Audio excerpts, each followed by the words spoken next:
Capítulo 4. La llegada de los hijos y la crianza con sentido. Educar desde el amor, no desde el miedo. Tener un hijo cambia todo, cambia las prioridades, las rutinas, las decisiones, incluso la forma de entender el amor. No se trata solo de criar, se trata de acompañar una vida que necesita tiempo, presencia, límites y ternura para crecer con sentido. Ser madre o padre no es un rol que se active solo con el nacimiento. Es una tarea que se aprende, se ajusta, se transforma a lo largo de los años. No hay fórmulas infalibles, pero sí hay algo que debe sostenerlo todo, la decisión consciente de educar desde el amor, no desde el miedo. Este capítulo habla de eso, de cómo estar presente sin sobreproteger, de cómo formar sin controlar, de cómo dejar huellas sin anular. Y todo empieza con reconocer el impacto profundo que tienen las figuras del padre y de la madre en la vida de sus hijos. La importancia de la madre en la vida de sus hijos. La presencia que contiene, que forma, que sostiene. La maternidad es una experiencia única, no porque sea superior a otras, sino porque deja una marca muy profunda en la vida de un hijo o hija. Desde los primeros meses, la figura materna representa la seguridad emocional, el cuidado, la estabilidad y la referencia afectiva más cercana. Pero la importancia de la madre no se limita a lo biológico ni a los primeros años.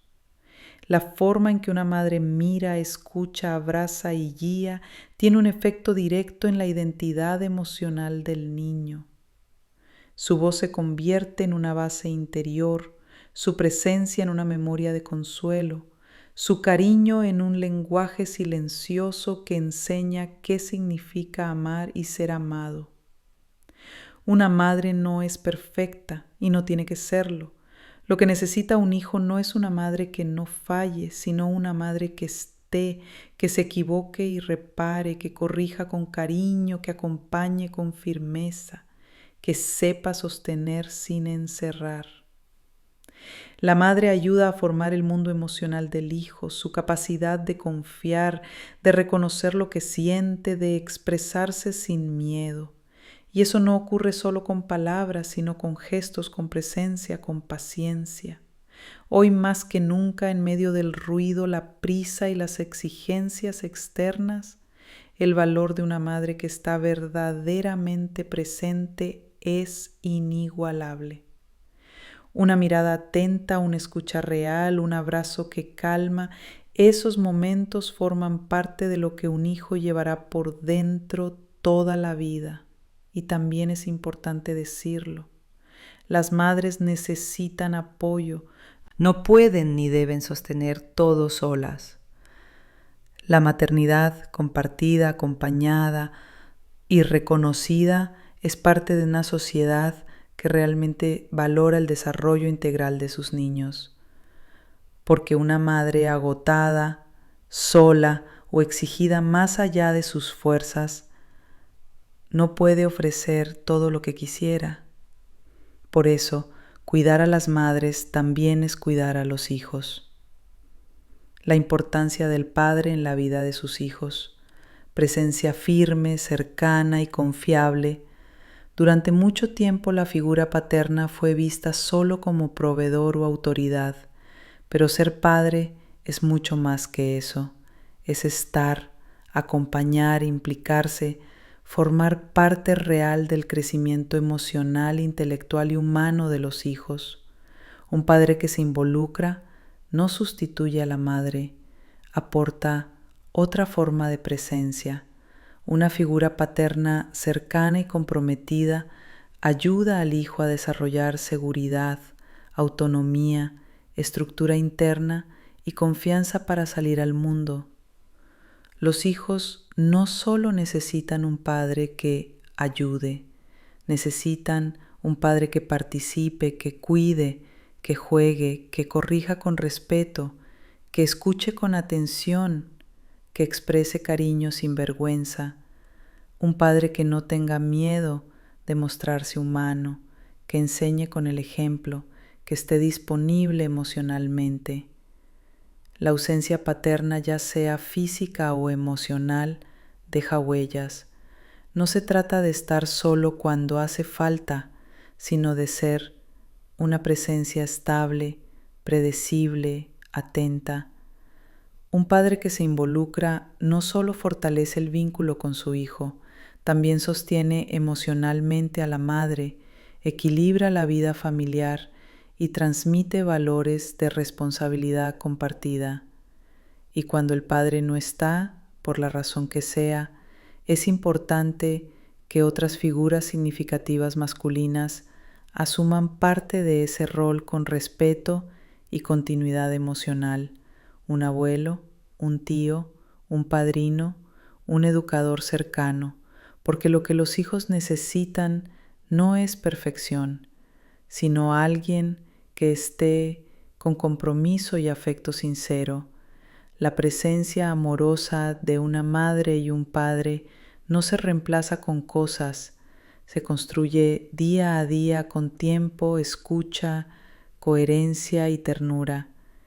Y esa presencia es una de las bases más importantes para una infancia con sentido, para una adolescencia sana y para una adultez emocionalmente libre.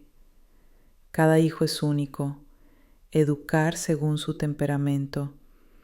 Educar con sentido no es aplicar una fórmula ni repetir lo mismo para todos los hijos esperando el mismo resultado, porque cada niño nace con una disposición emocional distinta, con una energía distinta, con una forma propia de ver y vivir el mundo.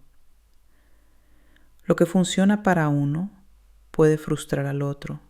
Lo que uno entiende con solo mirarlo, al otro hay que explicárselo con paciencia muchas veces. Por eso, una crianza consciente empieza con esta verdad simple. No todos los hijos necesitan lo mismo, ni aprenden de la misma forma. Algunos niños son naturalmente intensos, sienten todo más fuerte, reaccionan con rapidez y necesitan movimiento constante. Otros son más serenos, observan en silencio, tardan en hablar, pero comprenden más de lo que parecen. Algunos necesitan mucha estructura, otros buscan libertad, algunos buscan agradar, otros desafían para entender mejor sus límites. Esto no es ni bueno ni malo, es parte del temperamento con el que nacieron, y ese temperamento no se elige, no se impone, no se puede borrar, pero sí se puede acompañar, sí se puede guiar y sobre todo se puede formar el carácter a partir de esa base, sin intentar forzar lo que el niño no es.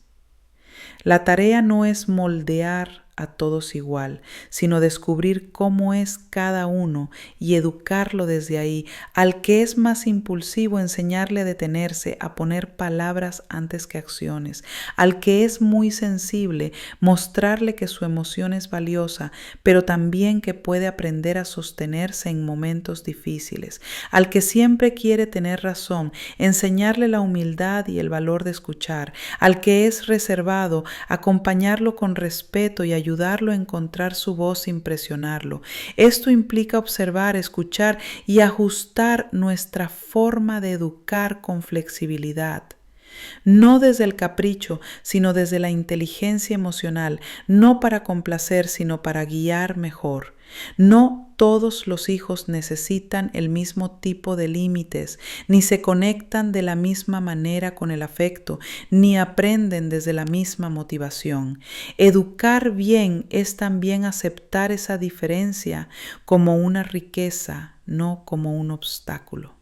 El error más común es comparar. Tu hermano a esta edad ya hacía esto. ¿Por qué no puedes ser como tu prima que sí obedece? Siempre tienes que ser el que más se queja.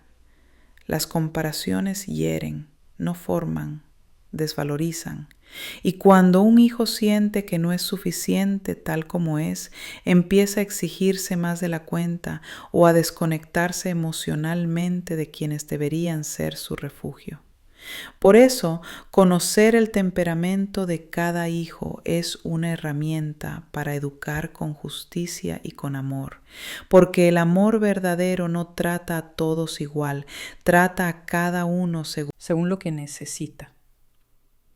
Y eso no significa ceder ante todo, significa poner límites adecuados, cultivar fortalezas específicas y corregir con respeto, sin querer anular la esencia del niño. Una crianza con sentido es una crianza que ve, que no responde por costumbre, sino por comprensión, que no repite fórmulas, sino que busca caminos. Porque lo que más forma a un hijo no es el método, es el vínculo. Y cuando ese vínculo está hecho de atención, de escucha y de respeto por su forma de ser, entonces el niño no solo obedece, confía, y desde ahí crece con raíces fuertes. ¿Cómo enseñar valores a los hijos? Formar el corazón, no solo corregir la conducta. Educar a un hijo no solo enseñarle a portarse bien, es formar su criterio, su forma de ver la vida, su capacidad de elegir lo correcto incluso cuando nadie lo está mirando. Los valores no se imponen, se siembran, se viven y se transmiten con el ejemplo. Desde muy pequeños los niños empiezan a absorber no solo lo que les decimos, sino también lo que ven, cómo tratamos a los demás, cómo reaccionamos ante un error, cómo manejamos el enojo, cómo pedimos perdón. La coherencia entre lo que decimos y lo que hacemos es lo que realmente educa. ¿Qué son los valores? Los valores no son reglas externas que se obedecen por miedo, son convicciones internas que guían nuestras decisiones. Son esas ideas que le dan sentido a nuestras acciones. La honestidad, la justicia, la generosidad, la responsabilidad, el respeto, la solidaridad. Son brújulas internas que los hijos necesitan para poder vivir con libertad y con conciencia. Pero no basta con nombrarlos, hay que mostrarlos en la vida cotidiana. Si queremos enseñar respeto, tenemos que respetar sus tiempos, sus preguntas, su dignidad. Si queremos que sean generosos, tienen que vernos, compartir aunque cueste. Si queremos que valoren la verdad, debemos hablar con claridad, sin mentiras piadosas que después los confundan. Transmitir valores no es solo corregir errores. A veces pensamos que educar en valores es señalar lo que está mal, pero los valores también se transmiten cuando reforzamos lo que está bien, cuando celebramos un buen gesto, cuando explicamos el sentido detrás de una norma.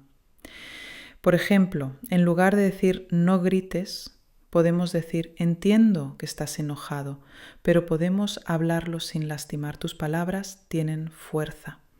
Así no solo corregimos, enseñamos. También es clave darles razones, no un simple porque yo lo digo, sino una explicación acorde a su edad. Cuando los hijos entienden por qué algo es importante, lo incorporan con más convicción. El valor de la libertad guiada. Educar no es controlar, es guiar. Y formar valores no es imponer obediencia ciega, sino ayudar a que nuestros hijos aprendan a decidir bien por sí mismos.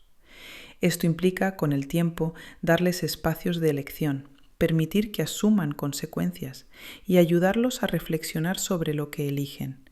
Un hijo que aprende a pensar, a empatizar, a hacerse responsable de lo que hace, es un hijo que está desarrollando valores que no dependen de la mirada externa. Los valores no se enseñan con discursos, sino con estilo de vida. Un hogar donde se habla con respeto, donde se cuidan los vínculos, donde se pide perdón, donde hay gratitud y donde las personas se tratan bien, ya está educando en valores sin necesidad de grandes discursos. Y si alguna vez fallamos, porque todos fallamos, también ahí se educa. Cuando pedimos perdón, cuando reconocemos un error, cuando corregimos lo que hicimos mal, le mostramos al hijo que los valores no son una fachada, sino una forma real de vivir. Educar en valores es formar personas libres, conscientes y responsables, no perfectas, pero sí capaces de pensar por sí mismas, de ponerse en el lugar del otro y de elegir el bien aunque les cueste. Y eso no se logra de un día para otro, se construye con tiempo, con presencia, con palabras y con gestos, y sobre todo con amor paciente que cree en lo que ese hijo puede llegar a ser. ¿Cómo establecer límites con amor? Decir no también es una forma de cuidar. Poner límites no es castigar, no es imponer por la fuerza ni controlar todo lo que un hijo hace. Poner límites es enseñar, es formar, es ayudar a crecer con sentido y seguridad.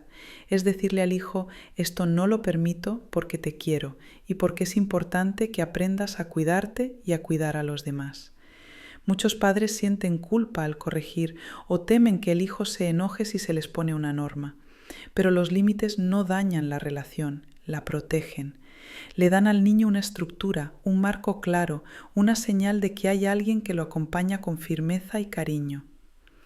¿Por qué los límites son necesarios? Porque los hijos no nacen sabiendo regular sus impulsos. Aprenden gradualmente con la ayuda del adulto. Y para poder sentirse libres, también necesitan saber hasta dónde pueden llegar sin dañarse o dañar a otros. Un hijo sin límites puede sentirse confundido, inseguro o incluso abandonado. Aunque no lo parezca, el niño que prueba, desafía o desobedece está buscando contención emocional y claridad externa. Límites con firmeza, pero sin gritos. Poner un límite con amor no significa ceder. Significa sostener la norma con firmeza pero sin violencia. Es decir, por ejemplo, no voy a permitir que me hables así y cuando estés listo para hablar con respeto, te escucho. Sé que estás enojado, pero eso no justifica pegar. Podemos buscar otra forma de sacar lo que sentís. El límite se pone con voz clara, con contacto visual, con tono sereno. El enojo no es el mejor educador. Porque cuando gritamos enseñamos miedo, pero cuando marcamos el límite con firmeza y respeto, enseñamos autoridad emocional. Coherencia y constancia. Un límite sirve si se sostiene. Si hoy está permitido y mañana no, el hijo no entiende. Necesita saber qué se espera de él. Por eso la coherencia entre lo que se dice y lo que se hace es fundamental. Si decimos que habrá una consecuencia, debemos cumplirla. Si establecemos una norma, debemos mantenerla, incluso si el niño se queja. También es importante que los adultos involucrados estén de acuerdo en lo esencial, porque si un padre pone un límite y el otro lo anula, el mensaje se diluye y se debilita la confianza. El límite no es rechazo. Un error común es creer que si le decimos no al hijo lo estamos rechazando, pero el límite no es contra el hijo, es por el hijo. Y se puede corregir sin herir, se puede disciplinar sin humillar, se puede enseñar sin romper el vínculo. Después de un límite firme también hace falta acercarse, conversar, ayudar a entender. Porque el propósito no es que obedezca por miedo, sino que comprenda por qué eso es importante. Educar con límites es preparar para la vida. Un niño que aprende a aceptar límites justos, a manejar la frustración, a esperar su turno, a pedir perdón y a respetar reglas, tiene mejores herramientas para enfrentar la vida en comunidad, para adaptarse a la escuela, para desarrollar vínculos sanos. Y esos aprendizajes no se dan por sí solos, requieren un adulto presente que acompañe, que contenga y que enseñe con cariño y con firmeza a la vez. Lo que está l'escar, eso está mete el límites. Poner límites con amor es una forma profunda de decirle al hijo, me importas demasiado como para dejarte sin guía. No se trata de dominar, sino de formar. No se trata de impedir la libertad, sino de enseñarle a usarla bien. Y ese tipo de formación, aunque no se agradece de inmediato, deja huellas que duran para siempre. ¿Cómo manejar la desobediencia con respeto? Corregir sin humillar, educar sin gritar. Todos los niños desobedecen alguna vez. Y es normal, están explorando los límites, afirmando su personalidad, probando el mundo que los rodea. La desobediencia no es solo un acto de rebeldía. Muchas veces es una forma de decir, necesito ser visto, comprendido o guiado. La clave no es evitar toda desobediencia, porque eso no es realista, sino saber cómo acompañarla de forma respetuosa y firme, sin castigos desproporcionados, sin gritos que dañan, sin autoritarismo, pero tampoco con permisividad o indiferencia. Corregir no es avergonzar. Una corrección efectiva no necesita humillar. El respeto no se pierde porque haya un límite. Al contrario, se refuerza cuando el límite se pone con claridad y cariño. Cuando un hijo desobedece, lo que necesita no es solo que le digan no, sino que le ayuden a entender por qué ese comportamiento no es adecuado, qué consecuencias tiene y cómo puede hacerlo mejor. Por ejemplo, en lugar de decir siempre haces lo mismo, puedes decir esto ya lo habíamos hablado, vamos a revisar juntos qué podemos hacer diferente. En lugar de castigar sin explicación, puedes ofrecer una consecuencia lógica. Como no cuidaste el juguete, no vas a poder usarlo por el resto del día. Esto no solo corrige la conducta, forma el criterio, y esa es la meta de una crianza con sentido, que el hijo no actúe por miedo, sino por conciencia. El tono con que se dice importa. El contenido del mensaje es importante, pero también lo es el cómo lo dices. Si tu tono es irónico, sarcástico o humillante, el mensaje pierde fuerza y lo único que el niño recuerda es cómo lo hiciste sentir. Cuando hablas desde la calma, aunque estés firme, el hijo puede escucharte sin ponerse a la defensiva. Eso no significa que nunca se enoje o que acepte todo con tranquilidad, pero sí que estás sembrando una forma de comunicación sana que a largo plazo fortalece el vínculo. Dar espacio para reparar. A veces corregimos bien, pero no damos la oportunidad de enmendar. Enseñarle al hijo a pedir perdón, a reparar el daño cuando es posible, a reflexionar sobre lo que hizo, lo ayuda a integrar la experiencia en su desarrollo emocional. Si rompió algo, que ayude a arreglarlo. Si gritó o pegó, que pida perdón de forma sincera. Si no respetó una norma, que colabore con alguna tarea o asuma una consecuencia lógica. Así aprende que toda acción tiene efectos y que puede hacerse cargo de ellos sin perder el amor de sus padres. Desobediencia persistente, mirar más profundo. Cuando un niño desobedece de forma constante, más allá de lo esperable para su edad, es importante no quedarse solo en la conducta. Muchas veces hay algo más detrás. Cansancio acumulado, necesidad de atención, frustración no expresada, cambios en la familia, estrés escolar. En lugar de pensar, este niño me quiere sacar de quicio, podríamos preguntarnos, ¿qué me está queriendo decir con este comportamiento que aún no sabe poner en palabras?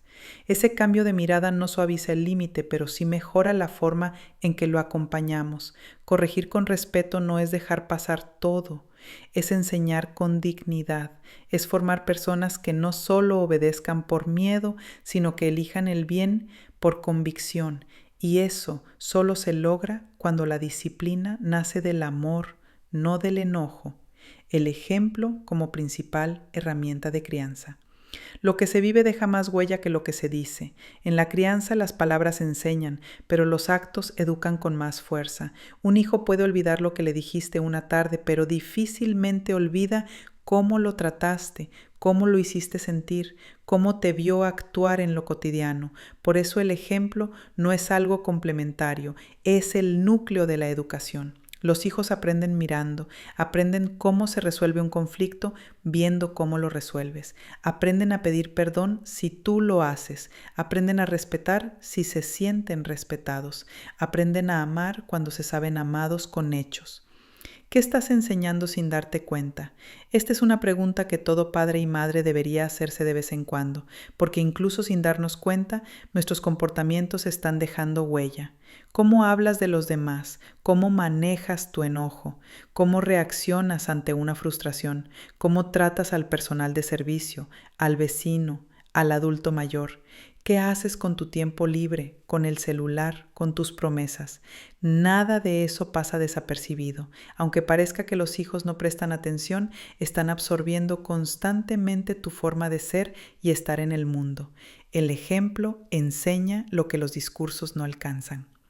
Puedes hablar del valor del respeto, pero si ridiculizas a tu pareja frente a los hijos, estás enseñando lo contrario. Puedes insistir en la importancia de la honestidad, pero si mientes frente a ellos para salir del paso, lo que quedará en su memoria es que mentir a veces es aceptable. Los hijos no necesitan padres perfectos, necesitan adultos auténticos que reconozcan cuando se equivocan, que pidan perdón sin orgullo, que muestren que también están en proceso, que siguen aprendiendo.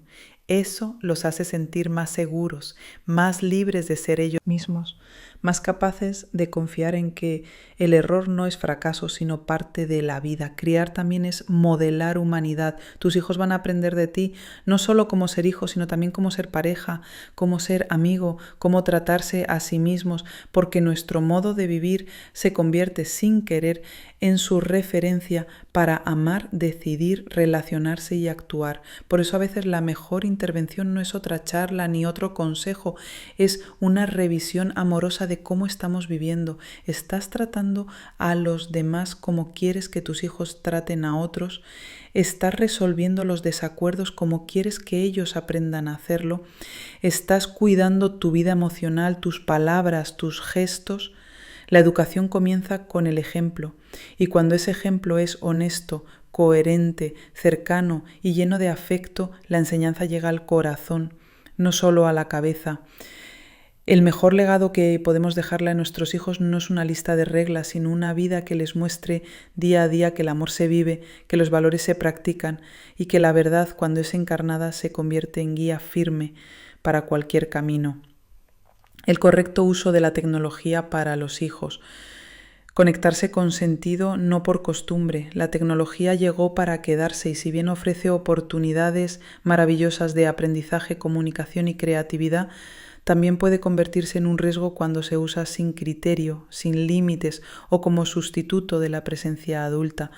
Educar a los hijos hoy también implica formarlos para vivir con tecnología de manera consciente, equilibrada y humana, porque no se trata de prohibir todo ni de entregar un celular y desentenderse. Se trata de acompañar, de guiar, de enseñar a usar las herramientas sin volverse esclavo de ellas. La tecnología no es ni buena ni mala, depende del uso. Internet, redes sociales, videojuegos, plataformas educativas, series, aplicaciones, todo eso puede ser útil o perjudicial según el modo en que se utilice. Por ejemplo, un videojuego puede estimular la estrategia o aislar por horas. Un celular puede facilitar la comunicación o exponer a riesgos si no hay supervisión.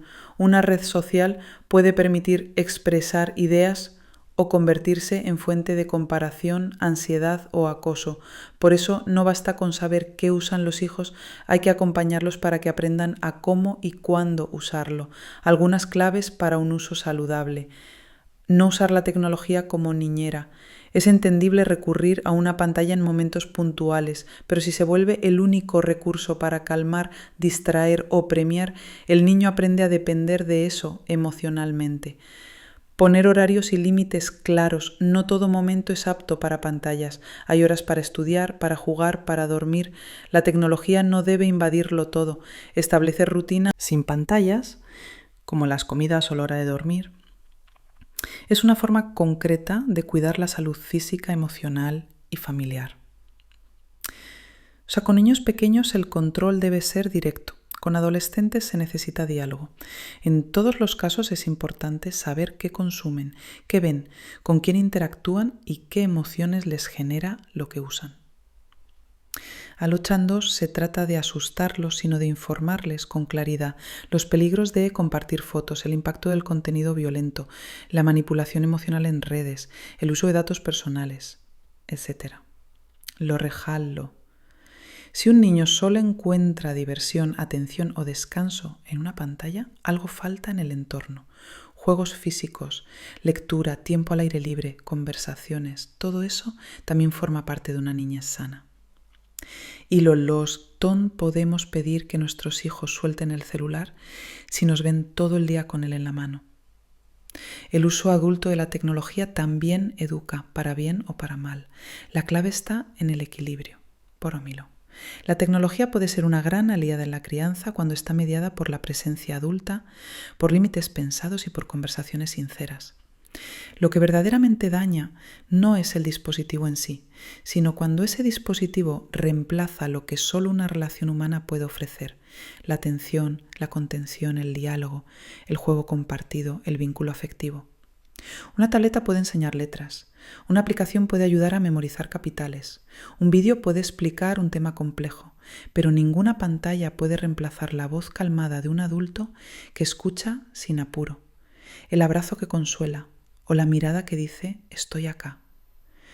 Cuando la tecnología se usa con sentido, puede ser parte activa de la formación, como herramienta para investigar, para expresarse, para aprender. Pero cuando se convierte en un refugio constante, en un sustituto del tiempo en familia o en un escape emocional sin regulación, empieza a obstaculizar el desarrollo integral del niño. Es ahí donde surgen problemas: dificultad para concentrarse, irritabilidad, necesidad de estimulación constante, menor tolerancia a la frustración, trastornos del sueño o desconexión de la realidad afectiva. No porque la tecnología sea mala en sí, sino porque ha ocupado un lugar que no le corresponde. Un niño necesita ser mirado más que entretenido. Necesita ser escuchado más que distraído. Necesita respuestas, no solo estímulos. Y cuando la pantalla reemplaza el vínculo, algo esencial se pierde: la experiencia viva del otro, como espejo, guía y compañía. Por eso, el problema no es que usen tecnología, sino que la usen solos, sin criterio, sin guía, sin contención. Con acompañamiento adulto, la tecnología puede sumar. Sin él, puede desorganizar, desconectar o incluso dañar. Enseñar a usar bien la tecnología es enseñar a vivir en libertad, no desde el impulso, sino desde el criterio, no desde el aislamiento, sino desde la conexión humana. Y eso empieza con una pregunta sencilla: ¿esto que usas te está haciendo bien? ¿Cómo enseñar a cuidar una mascota? Educar el corazón a través del cuidado cotidiano. Tener una mascota puede parecer un detalle menor en la crianza, pero en realidad es una oportunidad valiosa para formar el corazón de un niño, porque cuidar de otro ser vivo, aunque no hable, aunque no se queje, enseña responsabilidad, empatía, ternura y constancia. Una mascota no es un juguete, es un ser que siente, que necesita atención diaria, que puede enfermar, que envejece, que da cariño sin condiciones. Y por eso, permitir que un hijo tenga contacto cercano con un animal puede ser una experiencia que lo forme emocionalmente de forma profunda. Cuidar no es solo jugar. Al principio lo que más motiva a los niños es la parte divertida: jugar, correr, abrazar. Pero con el tiempo la novedad baja y entonces aparece lo más importante: enseñar que el cuidado también es compromiso. Hay que alimentar a la mascota todos los días, aunque el niño no tenga ganas. Hay que recoger sus desechos, aunque no sea agradable. Hay que observar si está triste, enferma o incómoda. Hay que tratarla con cariño, sin lastimarla ni usarla como distracción. Estas tareas, que pueden parecer simples, ayudan al niño a entender que el amor no es solo emoción, también es acción, y que todo ser vivo, humano o no, merece ser tratado con dignidad y respeto. Enseñar a cuidar es enseñar a amar bien. Cuando un niño aprende a reconocer que su mascota tiene necesidades, aprende también a mirar más allá de sí mismo, a ponerse en el lugar del otro, a darse cuenta de que sus actos tienen impacto. Y ese aprendizaje se traslada luego a sus vínculos con personas, con sus hermanos, con sus compañeros, con adultos mayores o con niños más pequeños.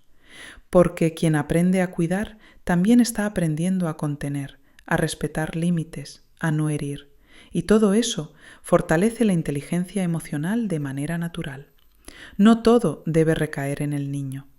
Por supuesto, no se puede esperar que un niño pequeño asuma solo toda la responsabilidad de una mascota, pero sí puede participar. Puede tener tareas concretas, puede aprender a cumplir horarios, puede equivocarse y luego reparar. La clave es que no solo vea a la mascota como suya, sino como un ser que depende de su cuidado. Eso transforma la relación de posesión en una relación de respeto. Una lección para toda la vida. Cuando una mascota envejece, enferma o muere, también se abre la oportunidad de hablar con los hijos sobre el ciclo de la vida, el duelo, la despedida. Y aunque duela, esos momentos enseñan algo que los libros no pueden enseñar. Cómo acompañar hasta el final, cómo agradecer lo vivido, cómo aceptar lo que no podemos evitar. Cuidar una mascota no es solo una responsabilidad, es una escuela de humanidad, y si lo acompañamos bien, se convierte en una de las primeras experiencias que el hijo tiene de lo que significa amar con compromiso, con respeto y con ternura sostenida en el tiempo. ¿Qué hacer cuando los hijos crecen y se alejan? Dejar ir sin soltar el vínculo. Crear implica acompañar de cerca y luego aprender a dar espacio. Es una de las transiciones más difíciles para muchas madres y padres. Ver que los hijos crecen, toman distancia, toman decisiones propias y ya no dependen emocionalmente como antes. Pero este alejamiento no siempre es rechazo. Muchas veces es solo una etapa natural del desarrollo. Los hijos necesitan afirmar su identidad, buscar su camino y construir una vida más allá del hogar de origen. Eso no significa que no te quieran, significa que están creciendo. Aceptar la etapa sin dramatizar. Cuando un hijo se vuelve más reservado, más crítico, más independiente, es común que los padres lo sientan como pérdida. Pero ese cambio no significa que se haya roto el vínculo, solo que se está transformando. Los padres que entienden esto acompañan sin invadir, siguen presentes pero sin forzar, siguen disponibles pero sin presionar, permiten que el hijo construya su camino, sabiendo que la confianza sembrada en la infancia dará frutos en esta etapa. No tomárselo como algo personal. Es fácil caer en pensamientos como ya no me necesita, todo lo que hice no valió la pena, que hice mal. Pero no se trata de ti, se trata del proceso natural por el que pasan todos los seres humanos al madurar. El papel como madre o padre no desaparece, cambia. Se pasa de ser el centro a ser un punto de referencia. Y eso también tiene valor. El amor maduro no se ofende por la distancia, la entiende, la respeta y sigue amando desde otro lugar. Renovar el vínculo desde el respeto. Cuando los hijos crecen, ya no basta con dar órdenes o repetir consejos. Es momento de construir una relación más horizontal, basada en el diálogo, la escucha y el reconocimiento mutuo. Se puede seguir hablando de lo importante, pero ahora como quien ofrece, no como quien impone. Se puede seguir cuidando, pero sin controlar. Se puede seguir acompañando, pero desde la libertad. El hijo adulto no necesita que le resuelvan la vida, necesita saber que se puede estar ahí sin juzgar, sin manipular, sin exigir cercanía como obligación. Cuidar la propia vida también es parte del proceso. Una parte del dolor de esta etapa viene cuando los padres no tienen un proyecto propio más allá de los hijos. Por eso es tan importante, llegado este momento, retomar intereses, cuidar la salud emocional, fortalecer la pareja, reconectar con los propios deseos. Cuando los hijos ven que se tiene una vida plena, no solo admiran más, se sienten más libres para construir la suya sin culpa. Dejar ir no es soltar el amor, es soltar la necesidad de control, es confiar en lo que se sembró, abrir espacio para que los hijos crezcan a su ritmo y estar ahí como un puerto, no como una cadena. El amor no se mide por la cantidad de mensajes, visitas o respuestas rápidas, se mide por la libertad que genera, por la paz que deja, por la seguridad de saber que, aunque estén lejos, pueden volver siempre que lo necesiten.